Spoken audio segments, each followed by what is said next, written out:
প্ৰতিদিনাই তেওঁক কৰ্মস্থলীৰ পৰা আনিবলৈ গৈছিল স্বামীয়ে। কিন্তু কালি বৰষুণ বেছিকৈ দিয়াৰ বাবে মনৰ মানুহজনক ফোন কৰি তেওঁক আনিবলৈ যাবলৈ মানা কৰিছিল। দেওবাৰৰ সন্ধিয়াৰ সেই বৰষুণ জাকেই যেন কাল হৈ আহিল পায়েল নাথৰ বাবে।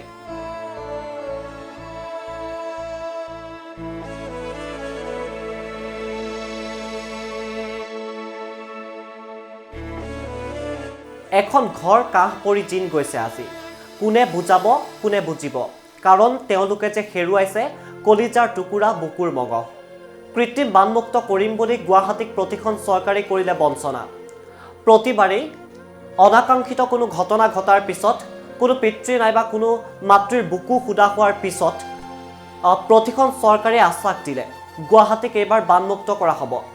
নিৰ্বাচনৰ সময়ত ভোট ভিক্ষা কৰিবলৈ যোৱা নেতাই বাৰে বাৰে প্ৰতিশ্ৰুতি দিলে কোনো পিতৃ মাতৃ আৰু কান্দিব নালাগে, গুৱাহাটীৰ বানত আৰু কোনেও নেহেৰুৱাই জীৱন। কিন্তু কথাবোৰ প্ৰতিশ্ৰুতি আৰু ভাষণতেই ৰ'ল। দেওবাৰৰ নিশাৰ এজাক বৰষুণতে পুনৰ কৃত্ৰিম বানত বুৰিল গুৱাহাটীৰ ভিন্ন প্ৰান্ত। চানমাৰী, হাতীগাঁও, গণেশগুৰি, GS ৰোড, মালিগাঁও, বেলতলা, অনিল নগৰ, নবীন নগৰ, ৰুক্মিণী গাঁৱত সৃষ্টি হ'ল হাহাকাৰ পৰিস্থিতিৰ। ইয়াৰ মাজতেই মালিগাঁৱৰ পৰা আহিল বুকু কঁপাই যোৱা এক খবৰ।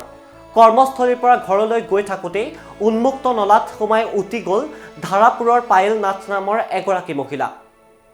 ঘটনাৰ পিছতেই SDRF আৰু স্থানীয় লোকে মহিলাগৰাকীক বিচাৰি চলালে উদ্ধাৰ অভিযান। কেইবা ঘণ্টাজোৰা অভিযানৰ অন্তত উদ্ধাৰ হৈছিল ৩৫ বছৰীয়া পায়েল নাথ নামৰ মহিলাগৰাকী। উদ্ধাৰৰ পিছতে মহিলাগৰাকীক ততাতৈয়াকৈ প্ৰেৰণ কৰা হৈছিল পাণ্ডু FRU-লৈ। কিন্তু শেষ ৰক্ষা নহ'ল পায়েল নাথৰ। মহানগৰীৰ উন্মুক্ত নলাত পুনৰ শেষ হৈ গ'ল আৰু এটা জীৱন। কি ক'ম, ভাষা নাই আৰু। আজি খুব আমাৰ কাৰণে বহুত দুখৰ বিষয়। মৰ্মান্তিক হৈ গৈছোঁ। মোৰ ভতিজা বোৱাৰী হয়, মোৰ দুটা ভতিজা। তাইতো ডাঙৰটো এইজনী আৰু সৰুটো তাই আছিল। তাই এখন প্ৰাইভেট জুৱেলাৰীত কাম কৰি আছিল। সদায় মানে ভতিজাটোৰ লগত সিও তাত কাম কৰে। সি কৰে মানে হেৰিত GS ৰোড আৰু তাই কৰে খ্ৰীষ্টান বস্তি। দুয়ো সদায় একেলগে অহা যোৱা কৰে। কিন্তু কালি ছানডে কাৰণে সি যোৱা নাই। তাই কালি সিহঁতৰ কিবা অক্ষয় তৃতীয়া আছিল, সেইকাৰণে তাই ওলাই গ'ল।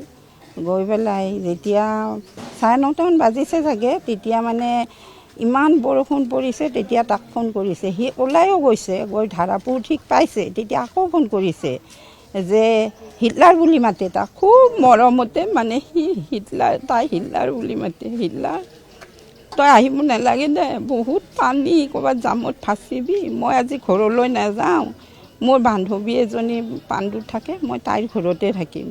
ঠিক তেনেকৈ ক'লে। সিও ক'লে ঠিক আছে তেতিয়াহ'লে তুমি থাকা। ঠিক ৯:৩০ বাজিছে, লগৰ যিজনী বান্ধৱী সিহঁত বোলে আহি আছিল।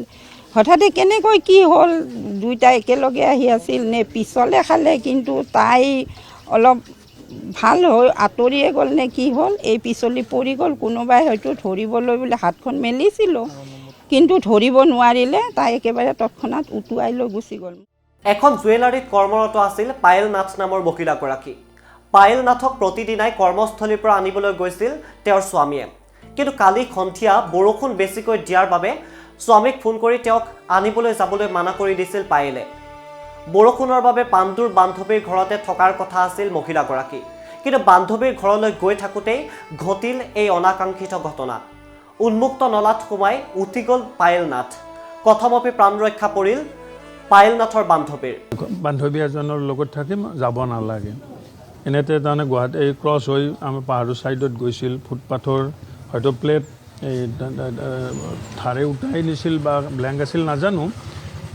বান্ধৱীগৰাকী কোনোবাই ধৰিলে, তেওঁলোক আহত হোৱা বুলি শুনিছোঁ, কিন্তু এওঁক নাপালে। প্ৰায় ৩ ঘণ্টামান পিছতহে পালে। ঘৰটো কোন আছে? এতিয়া ঘৰত মাক দেউতাক আছে, দেউতাকৰো অসুখ, আজি বিচনাতে বহুদিন আছে। আৰু ডাঙৰ ভায়েক এটা আছে, টিচাৰ এটা, টেট পৰীক্ষাত পাইছে। আৰু এওঁ আছে, ল'ৰা ছোৱালী অহা নাই তেওঁলোকৰ, এতিয়াও তেওঁলোকৰ সন্তান লাভ কৰা নাই। উল্লেখ্য যে এয়াই প্ৰথম ঘটনা নহয়। ইয়াৰ পূৰ্বেও গুৱাহাটীৰ কৃত্ৰিম বানত প্ৰাণ হেৰুৱাইছে বহু লোকে। পিতৃৰ সন্মুখতে উঠি গৈছে কণমানি সন্তান, হেৰাই গৈছে কোনো কণমানি অবিনাশ। কান্দি কান্দি চকুলো টুকি বাকৰুদ্ধ হৈছে জীৱনবোৰ। তাৰ পিছতো বানমুক্ত হৈছে জানো গুৱাহাটী?